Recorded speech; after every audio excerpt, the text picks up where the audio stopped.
Ahead on Q2, disappointment and frustration as reality sets in at the mine.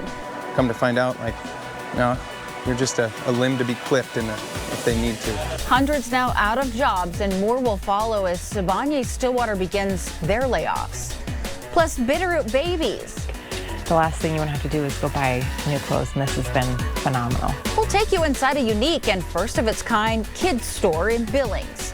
And it's time for Turkey Tuesday at Q2. Hundreds of turkeys and toys, along with thousands of dollars raised, all going to families in need this holiday season.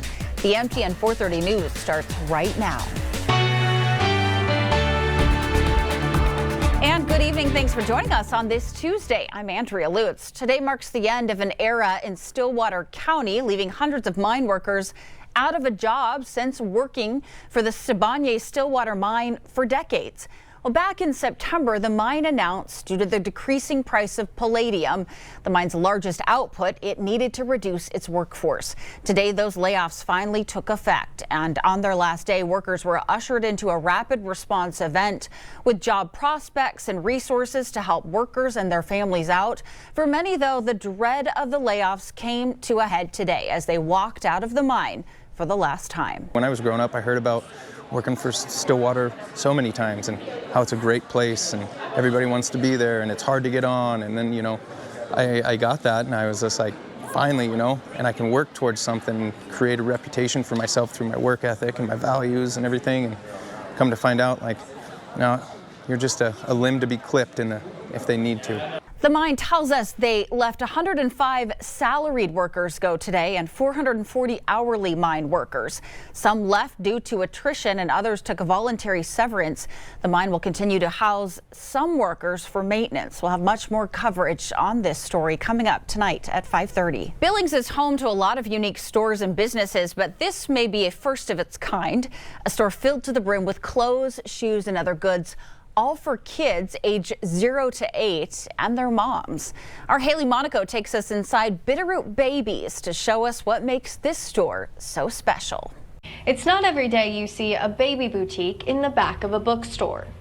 But what makes this space even more unique? Everything inside the boutique is free. I just love these guys. They have incredible hearts. Bitterroot Babies is a welcoming space for all. I was pregnant with my son, who is a surprise baby. I have a 16-year-old and then surprise little guy who came along. Dina Truchot needed items for her new baby. And we're like every other American. You live paycheck to paycheck. The last thing you want to have to do is go buy new clothes, and this has been phenomenal. And the free store helps families just like Truchot's every week. In a good week, it's probably an average of 50 families. The no cost, We encourage moms to bring in the stuff they don't need anymore. no judgment store It is not required. Actually, we don't have any requirements. started after Chantel Bisco had her youngest, and Bitterroot Babies was born. We wanted a space that moms who are done with their kids' clothes, they had outgrown them, they didn't need them anymore, they could bring it to a central space, and the moms who needed them could come to that space and still have a shopping experience, but be able to get everything for free. In 5 years, the space has transformed and grown, moving to a new location and offering even more clothing options. They can literally just come in and get what they need. And with the demand for assistance in our community growing, Bitterroot Babies is a refreshing outlet for many. We have seen a huge increase in the last year. Mostly it is for school age sizes. With the demand being what it is, it's harder to keep those sizes in stock. I think Bitterroot Babies is such a blessing. It's huge for our community because the economy is rough for everybody. In Billings, Haley Monaco, MTN News. The store, located at 1033 South 29th Street, Suite B, takes donations on Monday nights from 3 to 5. It is open for shopping and donation drop-offs on Tuesdays and Thursdays from 1 until 4. Well, of course, a rainy and wet day over the Magic City, keeping temperatures on the chillier side this afternoon. With a first look at the weather on this Tuesday, here's our chief meteorologist, Ed McIntosh.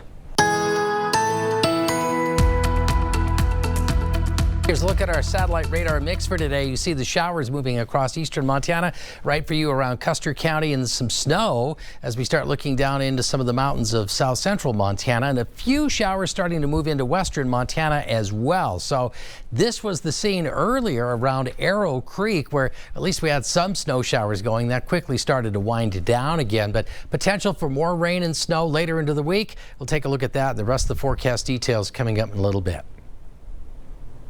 With just 69 days to go before President-elect Donald Trump is inaugurated, the Biden administration is racing to spend the remaining money from key legislation it's passed.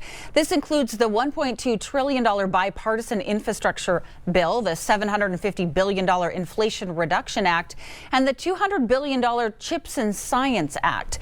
The Biden administration says most of the money has been allocated, but there's still work to do before the next administration comes in. President-elect Donald Trump is expected to meet with Republican congressional leadership tomorrow in Washington, D.C. The visit comes amid jockeying in both chambers for key leadership positions. Nicole Saganga reports from Capitol Hill. The House will be in order. Congress returned for a lame duck session Tuesday. Earlier in the day, House Speaker Mike Johnson promised to hit the ground running on what he called the mandate voters gave to President-elect Donald Trump. The American people want us to implement and deliver that America First agenda. And we have to do that while we have that energy and that excitement. Johnson said he expects Republicans to maintain control of the House, even as more than a dozen races are still being decided. We've got to, as Democrats, work with the incoming administration whenever and wherever possible, and strongly disagree when necessary. Those newly elected members of Congress are arriving here on Capitol Hill and diving into freshman orientation. It's a huge honor, and it's starting to feel real to me.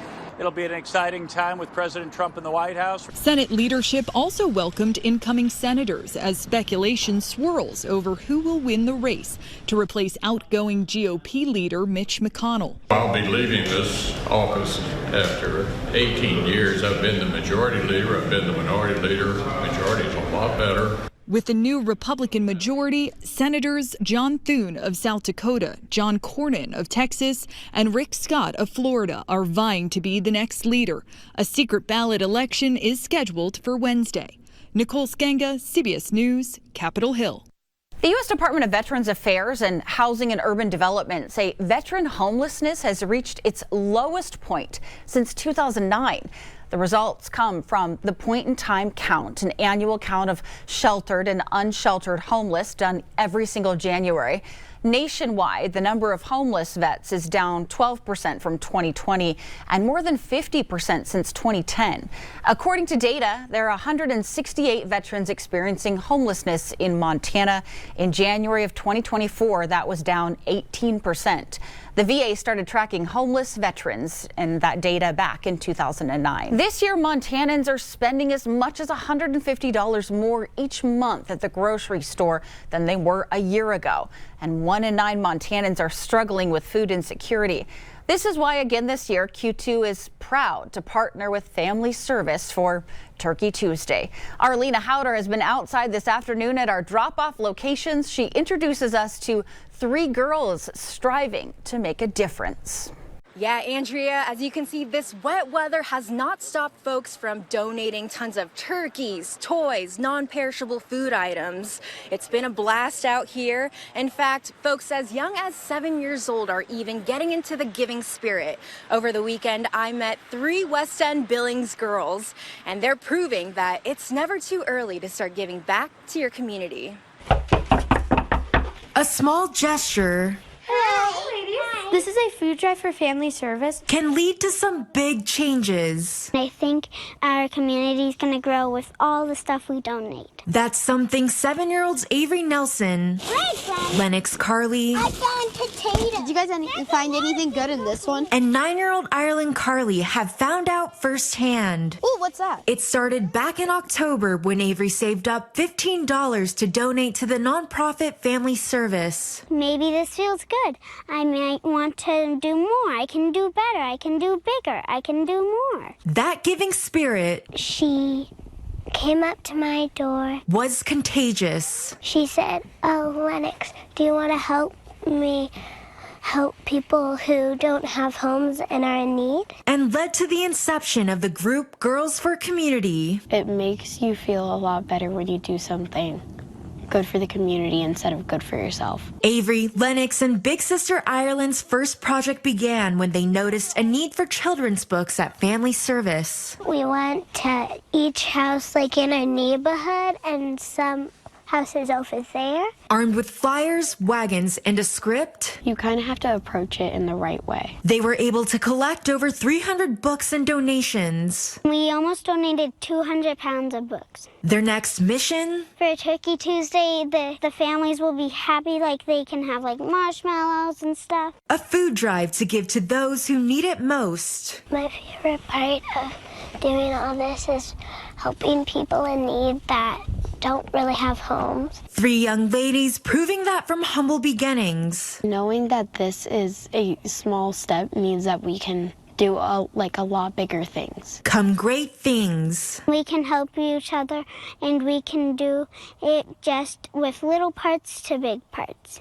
And if those little girls can donate, so can you. Make sure you stay with us. We'll have more Turkey Tuesday content for you right after the break.